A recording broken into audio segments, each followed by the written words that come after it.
భరతుడు కూడా వెళ్ళాడు, అన్నం తీసుకొస్తానని సైన్యంతో. లక్ష్మణుడు చెట్టెక్కి చూశాడు, సూర్యవంశపు పతాకాలు వస్తున్నాయి గోలగోలగా. ఓహో, భరతుడు అన్నని ఇక్కడ కూడా లేకుండా చేసి పూర్తిగా రాజ్యం వేలాలనుకుంటాడు, లేకపోతే 14 ఏళ్ళ తర్వాత వస్తే ఇవ్వాల్సి వస్తున్నామని అనుమానం ఏమో తమ్ముడు, కానీ లక్ష్మణుడు అనుకున్నాడు. రాముడు అదే ఉండదా, అదే నువ్వు అపోహలు పడవాకు, భరతుడు అట్లాంటి వాడు కాదు, నిదానించు, వస్తాడుగా దగ్గరికి.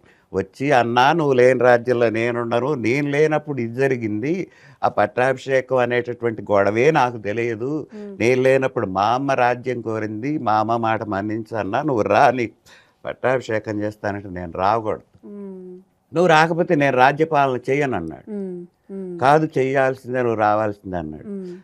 కాదరా నాయన, అది ఎట్లా కుదరదులే అన్నా కూడా, పోనీ నీ పాదుకలు అక్కడ పెట్టి పట్టాభిషేకం, పాదుకా పట్టాభిషేకం చేసి ఆ ప్రతినిధిగా నేను పరిపాలిస్తాను. ఆ తర్వాత ఇక్కడ ఒక చిత్రం, పాదుక కైకేయేమో రాజ్యం పోగొట్టు పట్టాభిషేకంలో, ఈ పాదుకలేమో భరతుడు ఎత్తుకెళ్ళాడు. ఆ తర్వాత వీళ్ళు అడవిలో పోతుంటే విరాధుడు అనే రాక్షసుడు వచ్చి సీతను పట్టుకెళ్తాడు. ఒక రాక్షసుడు ఒక ప్రళయంలాగా వచ్చి ఎత్తుకొని ఇటు వెళ్ళిపోతాడు.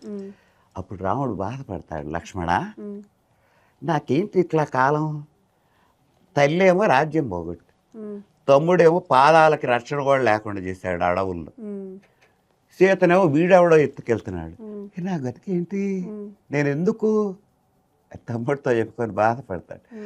అమ్మేమో రాజ్యం పోగొట్టు, తమ్ముడేమో చెప్పులు పోగొట్టాడు, వీడేమో సీతను పోగొట్టాడు, ఇక నేను ఎందుకయ్యా.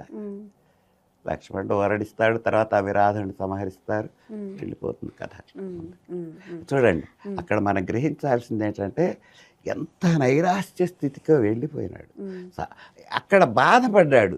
అదే దైవాంశ సంభూతుడు అయితే బాధపడ్డగా నా శక్తి, విరాధుడు ఎంత, వాడెంత, వీడెంత అనేవాడు. బాధపడ్డాడు, మానవుడు బాధపడ్డట్టే బాధపడ్డాడు. నాకు అది పోయే, ఇది పోయే, అది పోయే అని మనం అనుకుంటామే, అట్లా బాధపడ్డాడు. అదే అదొక్కటి చాలు మానవుడు అంటే.